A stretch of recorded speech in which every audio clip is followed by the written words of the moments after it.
I was born in 1979, which means my earliest gaming memories involve chunky cartridges and joysticks sturdier than most modern appliances. My Atari controller could have been weaponized, and probably was on occasion when my brother got too close during an intense game of Missile Command.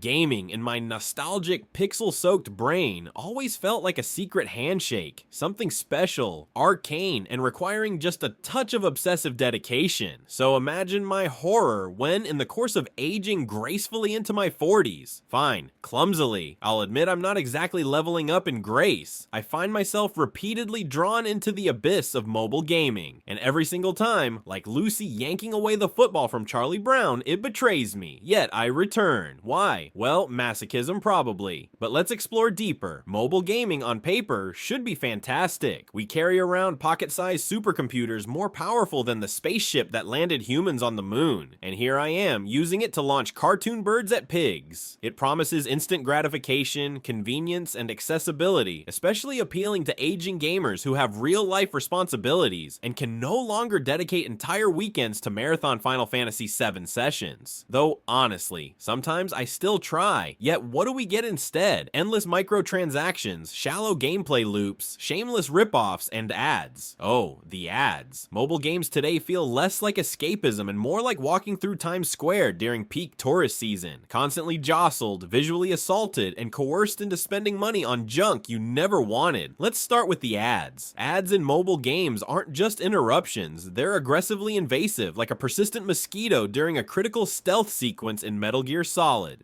Imagine Snake hiding in a cardboard box only to pop out screaming because an ad for yet another Merged Dragons clone just hijacked his codec call. It feels like an elaborate social experiment. How many times can I be tricked into accidentally clicking on an ad instead of the X? Spoiler, it's an embarrassingly high number. And if you're thinking about shelling out a few bucks to get rid of ads, think again. I've done that dance, thinking I could buy my way back to the purity of gaming's past. But no, this is Faustian capitalism at its finest. Pay once and suddenly the game reveals a myriad of other tiny purchases necessary to actually enjoy the gameplay. It's like buying a car only to discover you need to separately purchase wheels, seats, and a steering wheel. At least EA, with all its loot box horrors, had the decency to pretend they were adding value, albeit in the same way Emperor Palpatine added value to the Galactic Senate. Speaking of microtransactions, mobile gaming's monetization methods have mastered a certain sinister alchemy. Every game is essentially built around carefully balanced frustration designed to nudge you gently, yet persistently toward that shiny button offering quick relief. It's the gaming equivalent of Pavlov's bell if Pavlov hated his dogs. Remember when difficulty in games used to be a badge of honor? When defeating Dr. Wily and Mega Man felt like conquering Mount Everest? Now the primary challenge is enduring artificial timers designed to manipulate your dopamine levels, compelling you to either wait 3 hours for an imaginary garden to grow or fork over cash immediately. Then there's the quality issue. Mobile games often feel as though someone photocopied a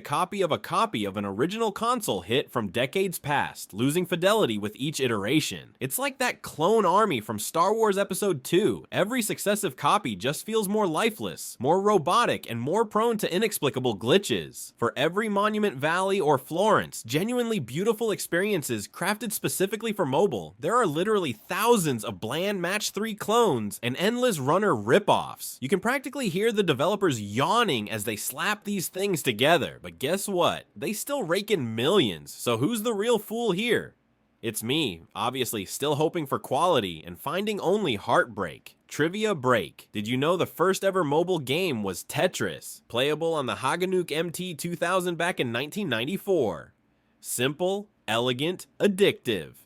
Compare that to today's market, overly complicated yet simultaneously vapid. We've somehow devolved from gaming's Beethoven to elevator Muzak, and it's not even good Muzak. But the greatest sin of mobile gaming, beyond monetization and ads, might be the fundamental disrespect for the player's time. Games today are built to punish you if you don't check them obsessively. Miss a single day and your virtual crops rot, your armies disband, your cities crumble. It's like adopting a needy digital pet without any of the fun or companionship. This manipulative design keeps you tethered to games not out of love or enjoyment, but anxiety. A twisted psychological hook disguised as entertainment. So why do I keep returning? Like a protagonist trapped in a Lovecraftian tale, my sanity eroded by forces beyond my control. I continually hope the next download will be different. Maybe this one won't bombard me with predatory monetization. Perhaps this time I won't feel like I'm trapped in an endless loop of Pavlovian conditioning experiments. Spoiler alert, I inevitably find myself uninstalling yet another disappointment, staring wistfully into the horizon and dreaming of simpler times, when gaming felt like a joy rather than a chore. But here's the absurd truth. As much as I complain, as bitterly ironic as my tone has become, I still hold on to a shred of optimism. Maybe, just maybe, mobile gaming can evolve. There are glimpses, rare and fleeting, of true creativity out there, of developers who remember gaming's core purpose: fun, joy, and a little bit of magic. Until then, however, mobile gaming remains a sad reflection of our modern consumer dystopia. Bright, shiny, expensive, and ultimately hollow. In the meantime, I guess it's back to attempting another playthrough of Chrono Trigger. At least there, I know I won't suddenly be interrupted by a pop-up ad demanding I watch a video to revive Frog.